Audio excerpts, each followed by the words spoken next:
தெரிஞ்சு பண்ணாரோ, இல்ல தெரியாம பண்ணாரோ, ஆனா சோழன் பண்ணது மிகப்பெரிய தப்பு தான் அப்படின்னு நினைக்கிறவங்க, மறக்காம நம்ம வீடியோக்கு ஒரு லைக் பண்ணிக்கோங்க. நடேசன் பார்த்துட்டு நிலாவ பார்த்து பேசுறாங்க. எல்லாத்துக்குமே நான் தான் காரணம். அவன் சும்மா இருந்திருப்பான். அவன நான் தான் தூண்டி விட்டேன்.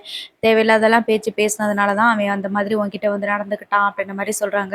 அவன் அப்படி வந்து நடந்துக்கிட்டான்னா, நீங்க சொன்ன உடனே வந்து நடந்துக்கணுமா? அவனுக்கு அறிவு இல்லையா? அப்படின்ற மாதிரி நிலா பேசுறாங்க. என்ன ஒரு பெரிய ஆளுன்னு கூட நினைக்காம இப்படி பேசுறாளே அப்படின்னு சொல்லிட்டு நடேசன் அங்கேருந்து கிளம்பி போயிடுறாரு.